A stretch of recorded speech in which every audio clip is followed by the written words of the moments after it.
Hey everyone, welcome back to the channel.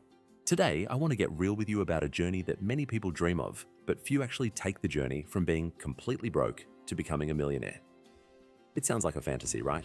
Like something you only see in movies. But I'm living proof that it's possible. And no, I didn't win the lottery or get a massive inheritance. I built my wealth by making some very intentional and sometimes difficult changes in my life. It wasn't about what I started doing, but more about what I stopped doing.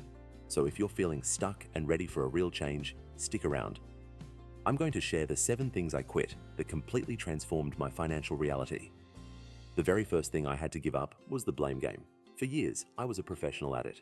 It was the economy's fault, my boss's fault, my upbringing, you name it.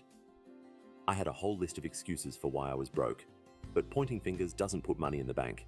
The moment everything changed was when I finally took 100% responsibility for my life. I accepted that my financial situation was a direct result of my choices, my habits, and my mindset. It was a tough pill to swallow, but it was also incredibly empowering. It meant that if my choices got me this mess, my choices could get me out. So I quit blaming everyone and everything else and started looking in the mirror. That's where the real power to change lies.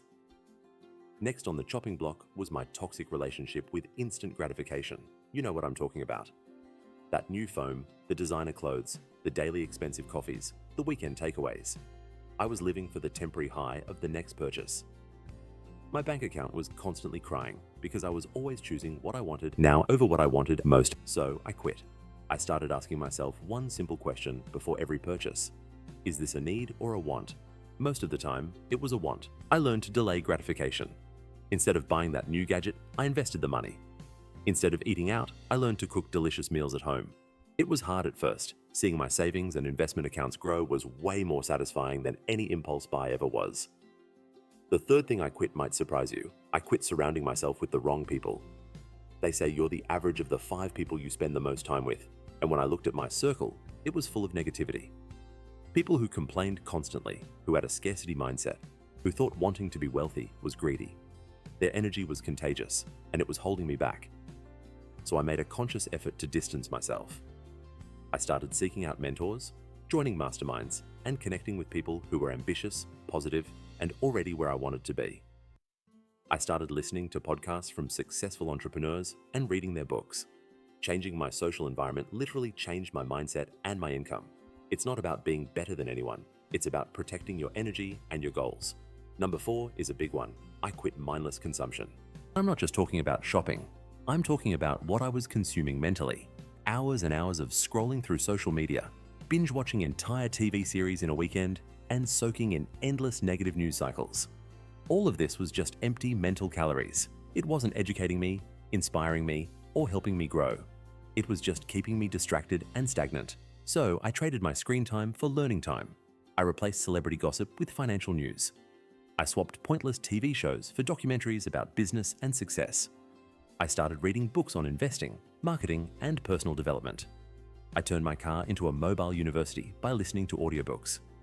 I started consuming content that would give me a return on my time, not just steal it.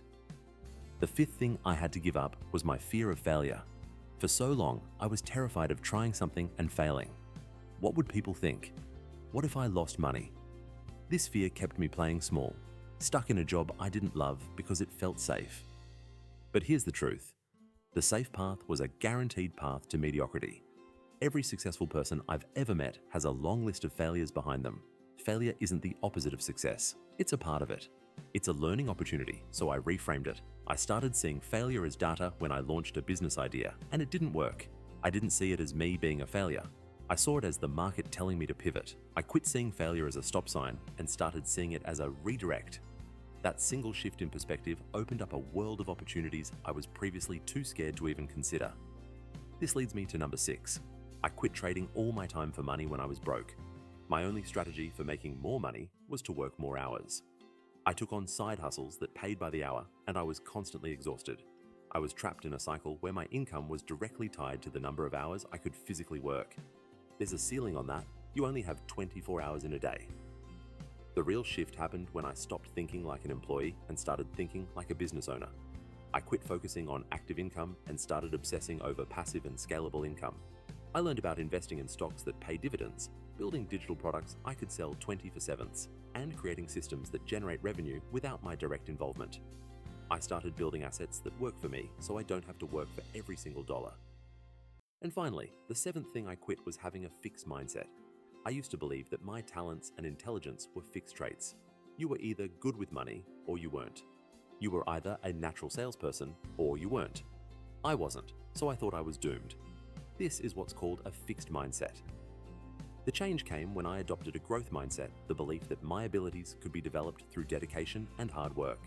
I wasn't good at investing, so I read every book I could find and took courses. I didn't know how to build a business, so I learned from those who had. I quit saying I can't and started asking, how can I? This mindset allows you to see challenges as opportunities to grow, not as barriers. It is, without a doubt, the foundational belief system that every other change was built upon.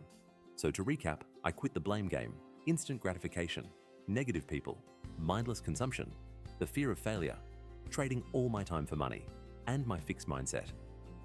Quitting these 7 things wasn't an overnight process. It took time, discipline, and a ton of self-reflection. But each small step away from these old habits was a giant leap toward financial freedom. It wasn't about adding more to my plate, but about removing what was weighing me down. If you feel like you're spinning your wheels, take a look at what you can quit. What habits, people, or mindsets are holding you back from the life you want? Start there. Thanks so much for watching today. I hope this gave you some real, actionable ideas for your own journey. If you found this video helpful, please give it a thumbs up and hit that subscribe button so you don't miss what's coming next. I'd love to hear from you in the comments below which of these 7 things resonates with you the most. Let's talk about it. Until next time, keep building.